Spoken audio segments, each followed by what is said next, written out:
Thank you very much, and welcome to chapter 2 of our course, Understanding Worldviews. And in the previous chapter, we were talking about what the worldview is, and we said that the worldview is what you look at the world to be, and you are your own worldview. And we also say there's many worldviews as there are people in the world, and these keep competing and interacting with one another. We talked about the foundations of a worldview, and we said our culture, our family, our political setup, our economic standards help us to form what a worldview is. This morning, we are privileged yet again to to be here to deal with nature of a worldview. And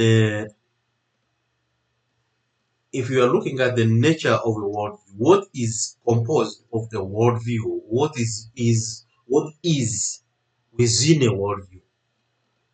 And Rev Lazarus says that if you are looking at a worldview, any assertion or any challenge to your own worldview, you have to evaluate it on the basis of truth, coherency of what is being claimed, and the implications of what this means to your personal view.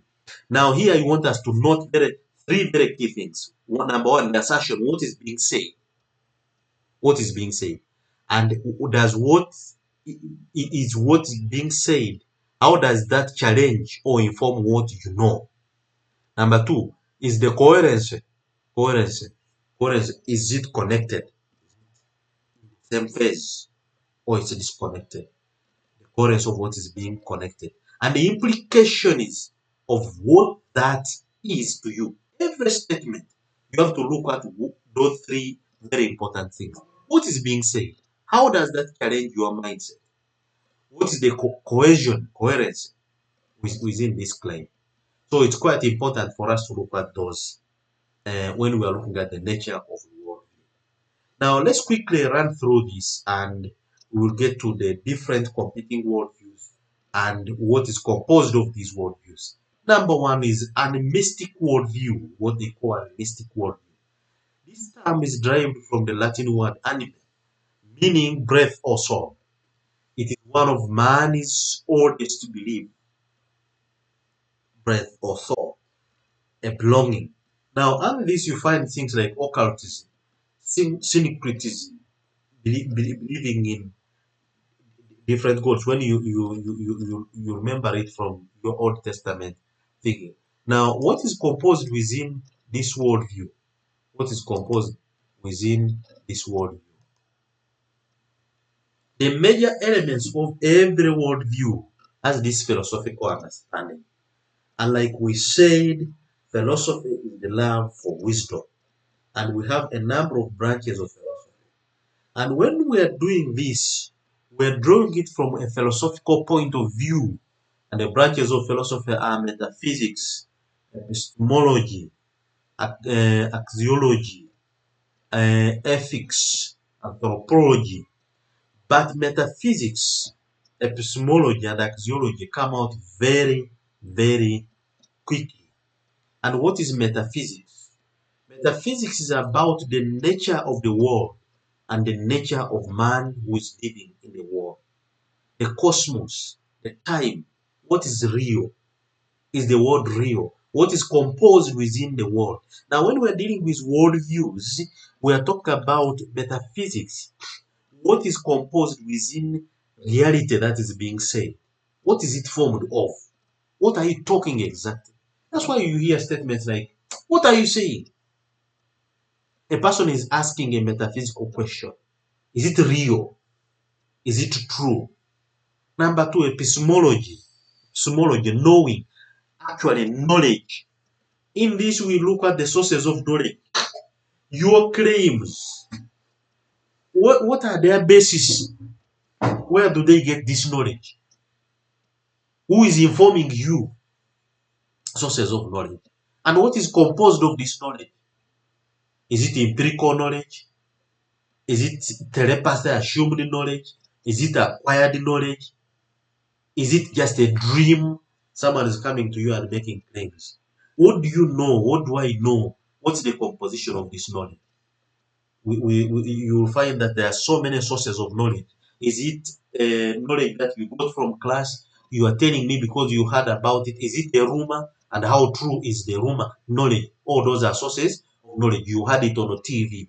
Did you hear it properly? Is what you heard real or fiction? Knowledge, sources of knowledge. Now, if it is acquired knowledge, epistemology, did you acquire it properly? Did you acquire it from the right source? And what are the implications? If it is acquired knowledge, is it researched work? What is the authenticity of this research? Who did the research? What's the credibility? Who funded the research?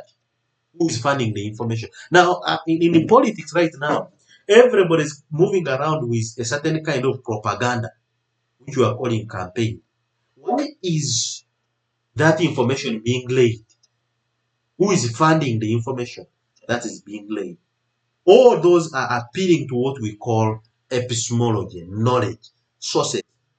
You measure that against who is in the background. Then there's what we call theology, God. Discipline of talking about God, faith seeking understanding. God, who is God? Where is He?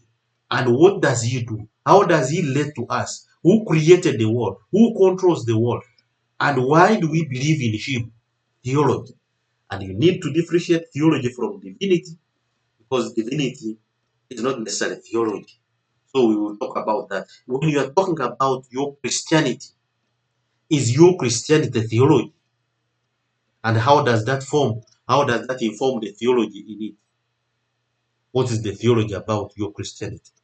Now, when we look at all those, it forms what we are asking as the nature, major elements of a worldview. What is composed within your worldview? Is your worldview religious? Is it theological? Is it just knowledge? Is it metaphysical? Anthropology, self and community. How do we relate to one another? How do we relate to one another?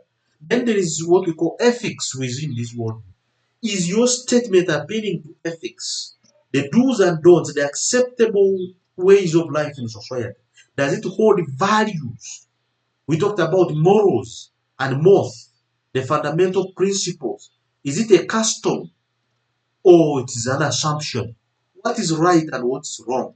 So within this, we're interrogating what is composed of the worldview. So for you, for example, if you are doing medicine, a medical student, these are very key questions to interrogate first of all, such that you will enter into the mind of this patient and you will understand and appreciate why he reasons the way he reasons.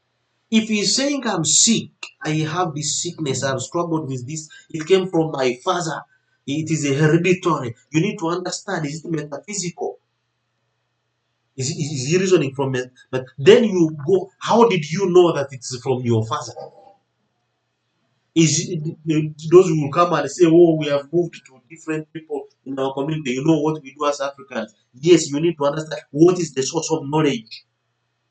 If he's coming to you to appeal to God, then you need to know that this one is coming from a theological perspective. Anthropology, how they live in society.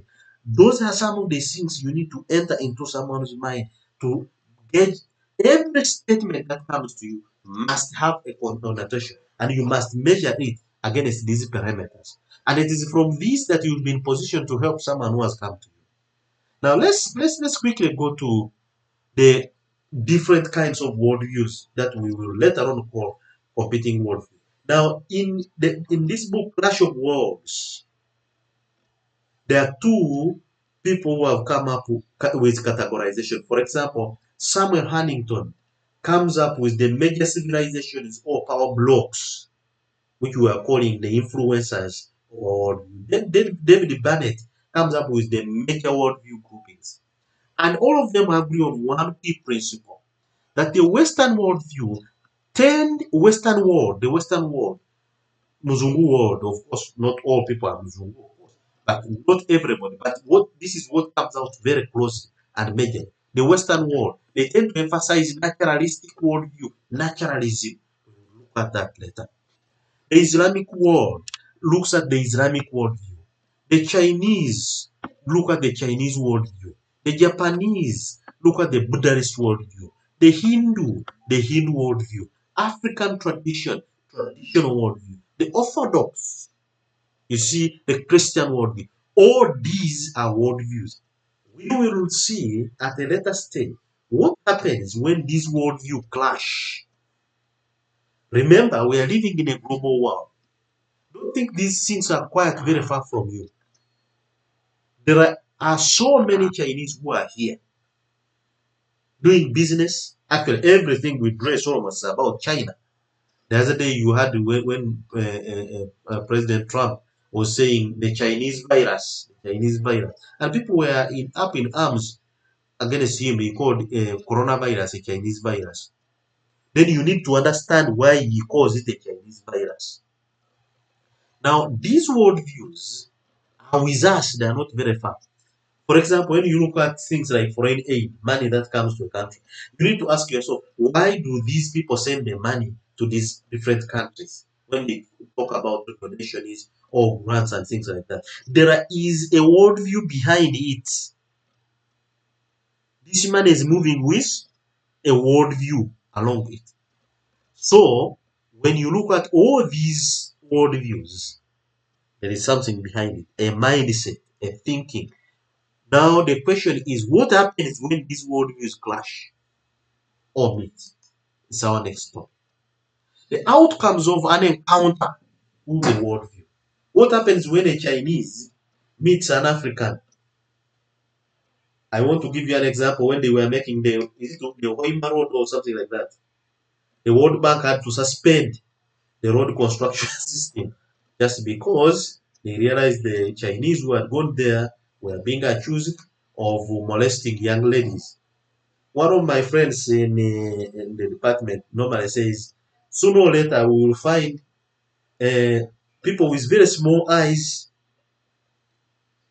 in between black and red, meaning that while these Chinese come here, they intermarry with us, and a certain breed of people is going to come out. These people come with their beliefs. One of the things that come up when the worldviews encounter, one of the things is coexistence.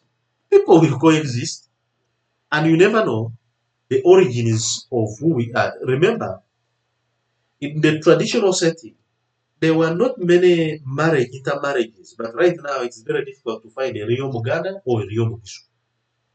Why? Because people have intermarried. When worldviews meet, encounter one another, there is coexistence, believing that neither side is right or wrong. Accommodation. Number two, there is a conversation exchange between one side. We are human beings. Now we go back to one point. All of us are human beings. Let's live with one another. Mutual exchange and understanding. That one I've already mentioned. Mutual exchange and understanding.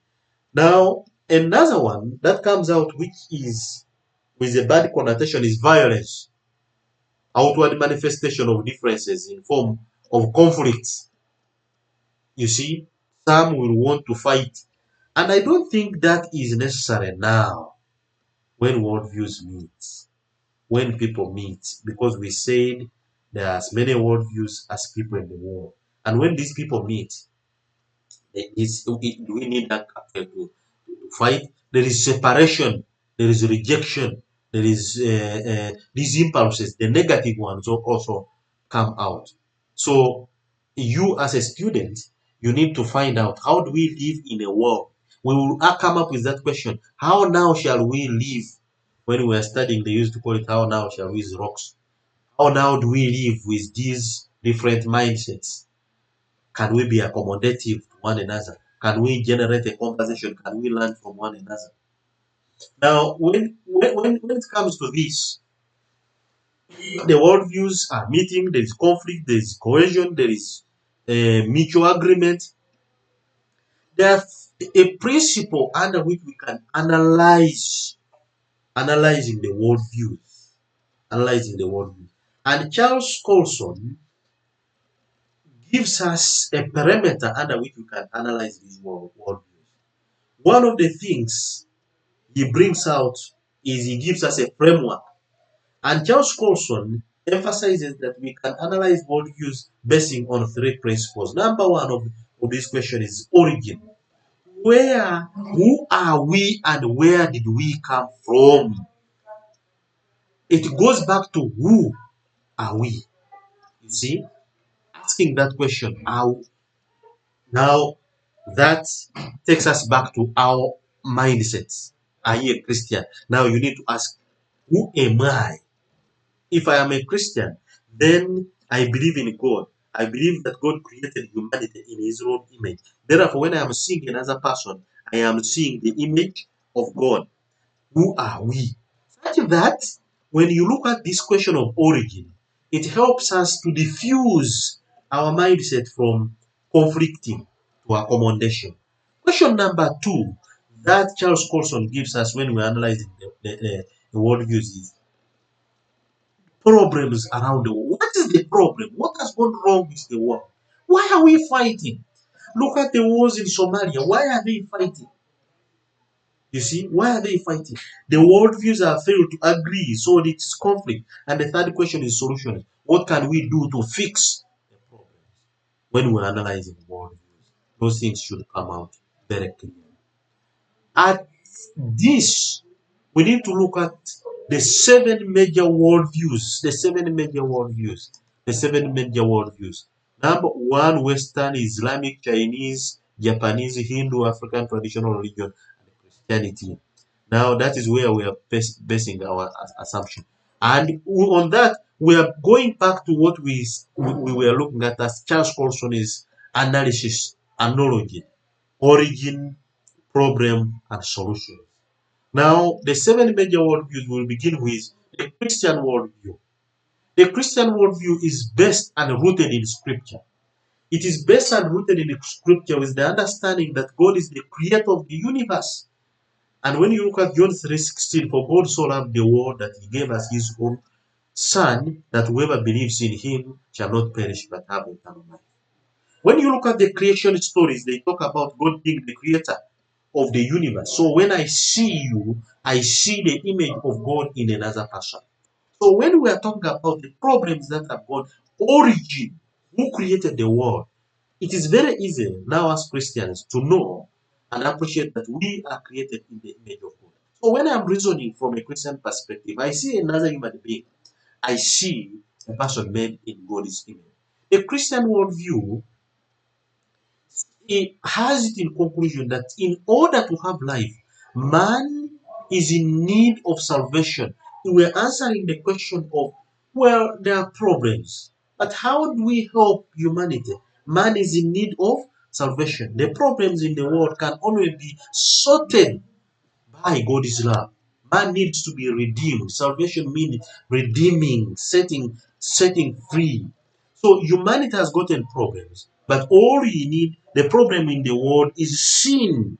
When you look at Genesis 3, man has sinned. And because man has sinned, he needs redemption. And because he needs redemption, we will have solved the problem in the world. He sent his own son in the world. God separates from creation. He said the intention is very simple. Can he redeem humanity? Now, this man he wants to redeem, solving the question, going by Colson's analysis, solving the question that arises. Is man having a choice? Yes, man has a choice. And when he has this choice, does he deserve, within this choice, he will choose punishment or saving? Choose punishment or saving. So when we are looking at the Christian worldview, we tend to look at those principles. What is the problem? And how do we solve this problem? The second worldview is African traditional worldview. I am because we are. You see, I am because we are. Professor Abit says that we are products of one another. When we are doing ethics, we are talking about Ubuntu philosophy. And Ubuntu philosophy says that your humanity is the same as my humanity. All of us, much as we are rich, poor, or whatever, what brings us together is that all of us have a human faith. So African tradition is based on the assumption that we are as a community. Now, we will say that African traditional worldview exists anyway. Does it exist? Wim Odovan, in his book Biblical Christianity from African Perspective, suggests that there are general components that characterize the African traditional worldview. And he lists 7 common elements of these. 7 common elements. Now, with Weber, he says that there is emphasis on life in the community, identity, and meaning is found in the community. African life is communal life, unlike in the postmodern world. But of course, those elements cannot go away, they still do exist. That our community is our roots, it's our backbone, it's our fallback position, it's where we find our identity, it's where we find our meaning. Go back to your community and see how a community will embrace you. Like the African proverb says that success has many parents, failure is an orphan. Now, in a community where you find that identity, people will say that is our son. The moment you are successful. Now, those of you who are training to be nurses, the moment you are going to graduate, everybody will say, "This is my son, this is my daughter, this is my." You see, the whole community will encompass you because you are successful. But when you are a failure, they will say, "Oh, that is so and so's son," and so will say, "Oh, that's not my son. That's my useless son. You have another name." Now, the concept of a community is where you find your security. Now, Africans believe that a community is the incubation center of a worldview. So we behave the way we behave because of our community. Number two, that is emphasized by Weber, is that there is a relationship between the living and the dead. And you see, in Africa, there is a belief that the dead are not dead. And this relationship is embedded in the thinking that those who have gone before us influence events that are happening today.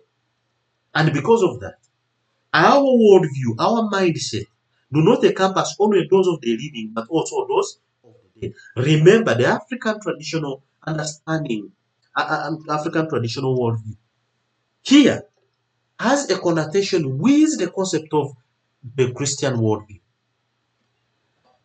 Number three that is brought out with by Africa by Weber is the aspect of God. Africans are notorious religious. It says so. All African life is embedded in the concept of God. They believe there is God, and if they believe there is God, that means human life, the problems in the world can be sorted by God. Life is lived in the present and in the past. See, life is lived in the present and the past. So, Weber brings out those key elements very clearly. He also says the spiritual world exists, it is related to the physical world. People live in a relationship oriented life. People live with one another. They want to cause the concepts of harmony with one another. So, Africans, according to Weber, the memories of colonial rule and its suffering, and now the experiences of independence are both relevant. When an African is talking, he will never forget to talk about his past. He will tell their story. Now, all these influence why we think the way we think, influence why we reason the way we reason. Now, these worldviews, the African traditional worldview and the Christian worldview, when they meet, there are areas where they will accommodate one another, and there are areas where they will clash.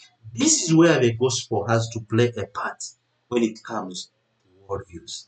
So, I want you to make a comparison between the African traditional worldview and the Christian worldview. Bring out the similarities and the differences. How should the gospel inform the African worldview, and how should the African worldview inform the gospel? Where are the meeting points and where are the points of divergence? And then how do we help humanity in that sense? I want to appreciate you for coming to this lecture, and please let's do that assignment. And when it comes to our tutorials, let's ask those questions and find the answer. want you to put, of course, you are an African, but you're also a Christian. These two worldviews are meeting. How do we form a worldview out of them? And if they're competing, how do we help them to accommodate one another? And how do we help them to find meaning in one another? So thank you very much, and I also invite you to the next lecture. Please let's ask questions when it comes to our tutorials, such that we will seek clarity to understand, such that we will seek clarity to influence our minds to think in this. Thank you very much.